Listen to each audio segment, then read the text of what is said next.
1792 full-proof Kentucky straight bourbon whiskey. Jim Murray, that's me. My 2020 Whiskey Bible Whiskey of the Year. You believe that? Wait for the whiskey whistle.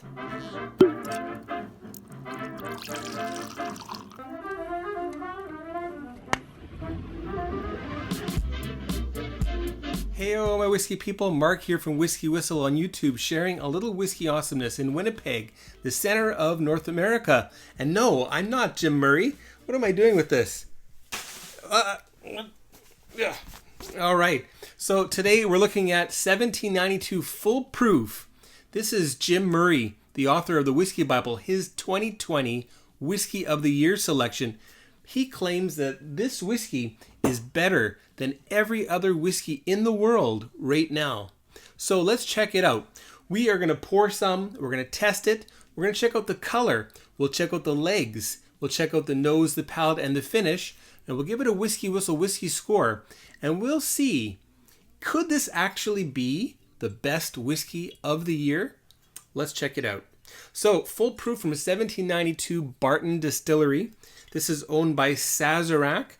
And interestingly, he awarded first, second, and third to various Sazerac whiskeys. Let's get some of that poured into my trusty Glencairn glass. Here we go. 1792 full proof. Let's pour a full glass of that. This is unchill filtered. It's 125 proof. Whoops. Thank you, Carla from the Winnipeg Whiskey Club, for giving me this lovely Glencairn lid. So let's put that on there. All right, here is the cork stopper for 1792. Put it on there. 62.5% alcohol by volume. And age, I think it's roughly 6-something years old. Again, unchill filtered, which is kind of unique for bourbon. Typically, they don't say that. I don't think it says here anywhere. No, but what it says is this bourbon has been bottled at its original 125 barrel entry proof, just as it was years ago when the barrels were first filled. Nothing about being unchill filtered, but this is apparently the case. Let's check out the color first of all. The color of 1792 full proof. Let's have a look. What do you see there for color? Very, very dark. This is well beyond oak hue. We are definitely into the well-polished oak. Maybe a lighter, is that, can you say a lighter hue of mahogany? Mahogany is pretty dark. It's not quite there. Maybe slightly cherry woodish, somewhere in between there, but beautiful color. It's all natural, as all bourbons are, at least the ones that are bottled in USA. All right. Now we'll check out the legs. I'll take the lid off for a minute. Give it a whiff. Delicious smelling whiskey for sure. Absolutely.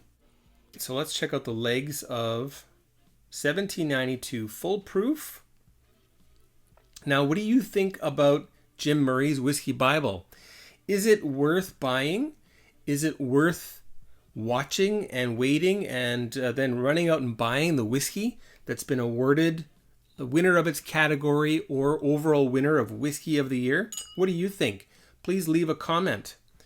Okay, the legs for 1792 full proof. Interestingly, not that showy at the beginning, but then the secondary legs are coming out and giving us quite a nice show. So it looks like it'll be definitely very thick and rich in terms of mouthfeel. Beautiful legs. Let's check out the nose, the palate, and the finish together, shall we? And we'll put that back on and let it sort of build up a little bit. I'll give it a minute. I'd like to read something from Anne-Sophie Bigot from her Facebook post. She is an absolute social media influencer in whiskey circles. And she put out a press release. And I'll just read this. Jim Murray's Whiskey Bible 2020 press release. Sazerac sweeps the board in World Whisky of the Year awards. Jim Murray's Whiskey Bible hands U.S. Distiller Unique 1, 2, 3. Rags to Riches 1792 full proof bourbon is planet's finest. And just a quick quote from Jim Murray. Top prize of the World Whisky of the Year goes to the 1792 full proof Kentucky straight bourbon from the Barton 1792 Distillery, a whiskey Jim Murray describes as melodious, mysterious and slightly exotic, with a nose of near perfect proportions and with an unfaltering finish when tasted. There will be eyebrows raised and claims of favoritism, which of course is never the case with the Whiskey Bible. I call it exactly as I see it. Once I knew the top 3 were from the same company, I spent 2 extra days running through my top 10 whiskeys once more, and the results came out exactly the same. All right, anyway, interesting that 25 years ago he had mentioned that it was the worst distillery in Kentucky, and now he claims that it's the world's finest. Of course, 25 years is a long time, so congratulations to 1792 Distillery for this amazing accomplishment. Does it have value? Well, personally, I feel yes it does, because here we have someone who tests and tastes thousands of whiskeys in a single year, which I certainly don't do. I think I might get up to about 300, 400 in a year at best, when times are good, when the money's rolling, right? But for someone to spend that much time and effort tasting through all the whiskeys around the world, I think at least there is an ounce of truth to his Whiskey Bible, and it's worth checking out for both the novice, for the intermediate whiskey lover, and also for the extremely passionate, crazy whiskey lover. Absolutely. Let's get on to the nosing of 1792 Full Proof.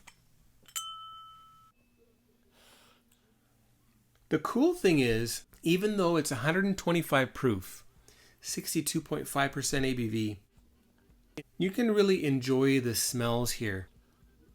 There's all kinds of baking spices. There's cherry wood, cherry stones, some lightly toasted wood just before it starts to really burn. Beautiful sweet toffee notes. Maybe a bit of big red chewing gum. That spicy cinnamon. Some interesting leather. Baseball glove leather. Especially after you've oiled it a little bit and worked in that baseball into the glove and pounded it. Well, beautiful. And this is really interesting because I can absolutely say that in terms of bourbon, it's excellent. And Scotch whiskey lovers would love this. I think Canadian rye lovers would love this. I can't recall the mash bill. I think it's got a touch of rye in there. Now, I also have their single barrel, which I'll feature in another video. And I'll probably re-review the basic 1792 bourbon as well sometime in the near future. So much less overpowering than I would expect for this proof of whiskey. Well, time to get onto the palate. Cheers, everybody, and a big cheers to Anne-Sophie Bigot and also to Jim Murray. Sorry about the little ribbing there in the beginning. Cheers, everyone.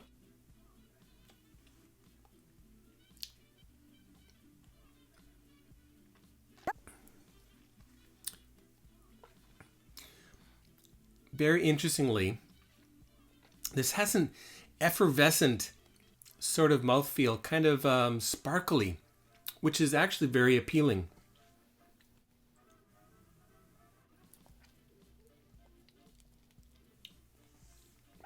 Very oily and rich on the mouthfeel. It really coats the mouth. My whole mouth is coated in 1792 Full Proof, as it should be, but it really, really lingers. It's been a long time since I've tried that, actually. I think I was saving it for something. Looks like I saved it for the right thing. Oh, yeah, good.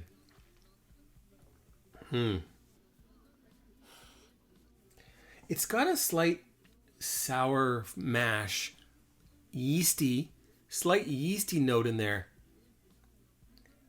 kind of like the smell of bread as it's rising. And then again as it's cooking in the oven, and the last of those those gases are coming out.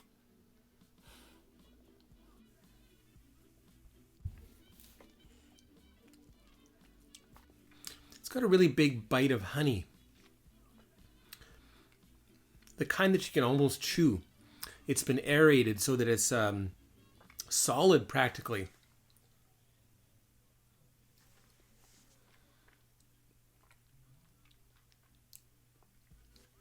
Fresh baked apples with cinnamon,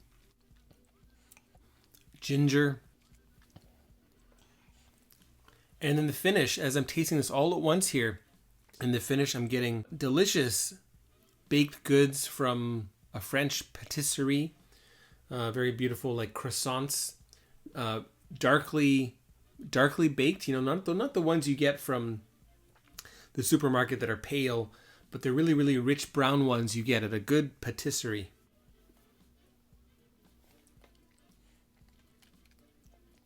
There's almost a rich coffee-like note here as well.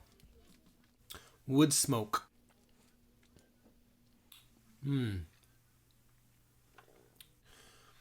Hugely long finish. It's really very, effervescent, prickly on the tongue a little bit. It's got dryness to it as well. I'm actually sweating from the dryness a little bit. And again, that finish is just so lingering. You'll notice that I've rearranged my setup here. I'm actually on the reverse side that I normally am. This will be the way it's going to happen for the duration, I guess. Until we probably move into our own house at some point in the not too distant future, I hope. Where I'll have, I'm hoping, my own little studio. Wouldn't that be great? I really, really hope so. Okay, one more taste. Neat.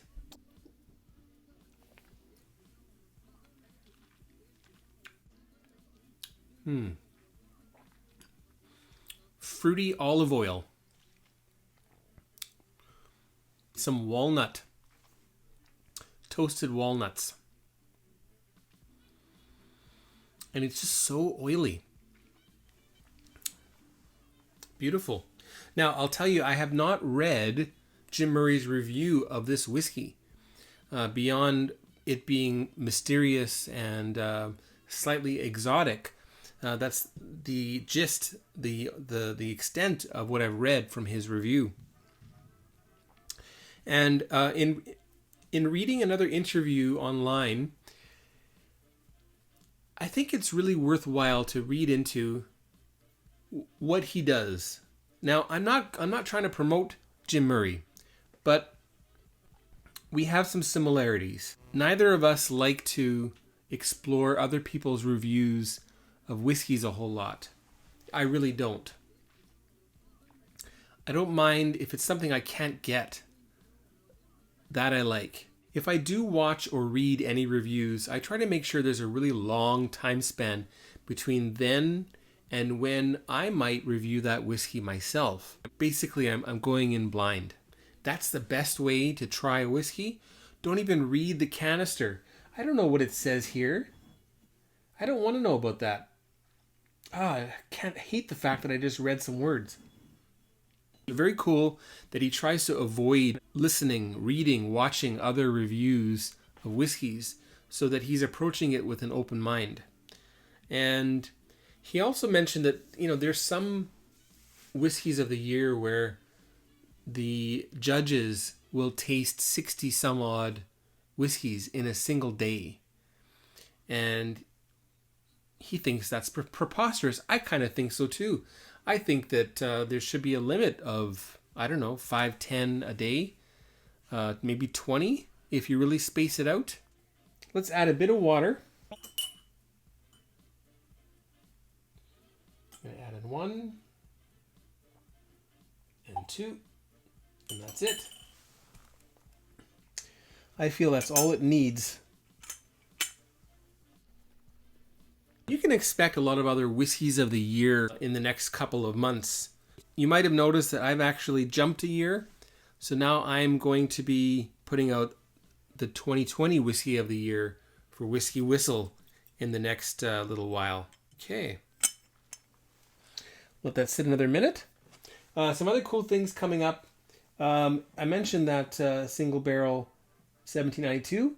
I have this fantastic, I hope, anyway, Lagavulin natural cask strength from the distillery, personally selected by the distillery team, 54.1% volume, that a very good friend and fellow Winnipeg Whiskey Club member, Kevin, lent to me. Thank you very, very much, Kevin. That'll be a very, very welcome review for the channel. And I really hope that that's going to be something amazing. And I'm sure it will be. What else? More Two Brewers coming up. Thanks to Two Brewers for sending me a couple of samples, because we just don't get it here in Manitoba. And Foodquig sent me a whole bunch of his Infinity bottles. Here is an Islands Infinity that I'd like to review, at least to put into a review with something else. And from a very good and new friend over at Rare Drams. It's a dram, no a drama. It's a dram, no a drama, he writes. This will be Loch Lomond 2010, peated. That'll be interesting to try. Very light color. I'm guessing that's probably, well, 7-8 years old. Cool things coming up. Old Pulteney, Tamdu, those are new. Maybe some more Korean soju coming up as well. All right, let's get into this now with water on the nose. 1792 full proof Jim Murray Whiskey of the Year for 2020. Can you believe next year's 2020? Where has the time gone? With water, it actually becomes more vibrant. Almost less enjoyable. It really attacks your nostrils. I think the full proof is the best way to enjoy this in terms of its nose. It's settling down somewhat, but and what I do get is more of this kind of cherry wood note or cherry pits. Well, not bad. I do prefer it, however, at full proof. All right, cheers again, everybody.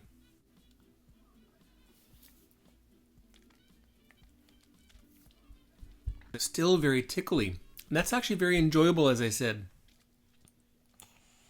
And it doesn't taste like it's underage.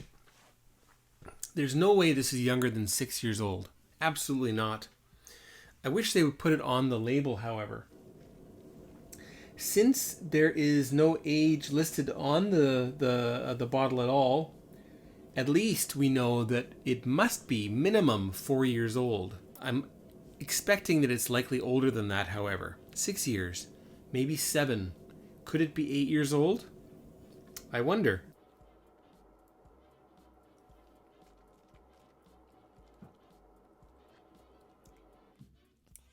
Much drier on the palate with water added. I feel like the palate also seems to be best at natural full proof. Maybe if I waited another half hour, there could be some improvements. Finish-wise, relatively unchanged. Again, slightly drier feeling in my mouth now. Interesting. Now, I think I'm going to pour a little bit of that in 2 other glasses that I've featured recently in whiskey glass reviews, and that is the Tua Irish whiskey glass and the Peugeot whiskey glass. Also from Carla, she also lent me this Norlin glass, which is so light. So that will come up also in a glass review, whiskey glass review, Norlin whiskey glass review, comparing that also to the Glencairn. I'll leave that one aside for now. Okay, let's pour a little bit into the Tua. Whoops. And also the Peugeot. And let's come back to this and see what's happened. Look at how it beads on the glass. I've never seen that before. Very, very extremely thick now. Obviously now we're approaching that 48%, maybe 50% mark. It's settled down, but it's still not as elegant on the nose as just natural barrel proof.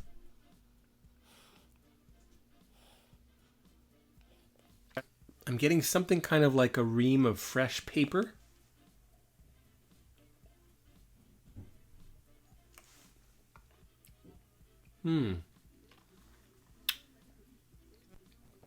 Well, that time has benefited the palate with water.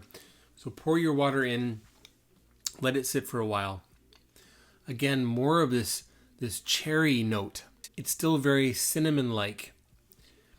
Less apples, more baked pastry notes. All right. How about in my Peugeot Impitoyable whiskey glass? You really get the leathery note here. I think I didn't pour enough in there. One thing to note when you're using a nosing glass of any sort is to make sure you're pouring an amount that gives the greatest surface area. There we go. Let that sit for a minute.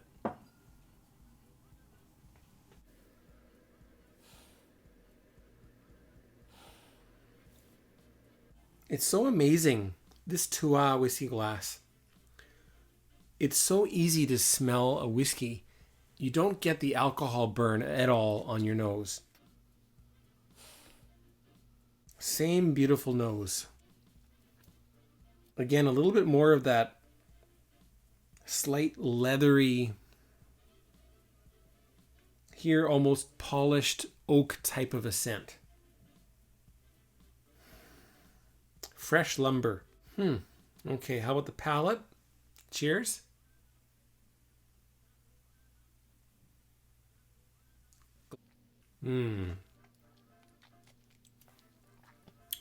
Such a lovely glass.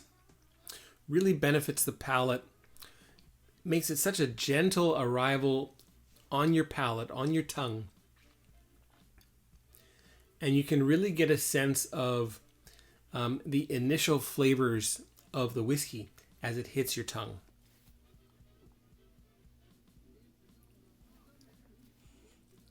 An enhanced apple note. After that, it's the same. But boy, that's just nice. I really think you should try that one. And no, I have no vested interest in the Tua other than recognizing that here's a new whiskey glass that actually performs very well. So why not try something different? How about for Peugeot? Similar, that same very rich, leathery, polished oak note really coming to the forefront here.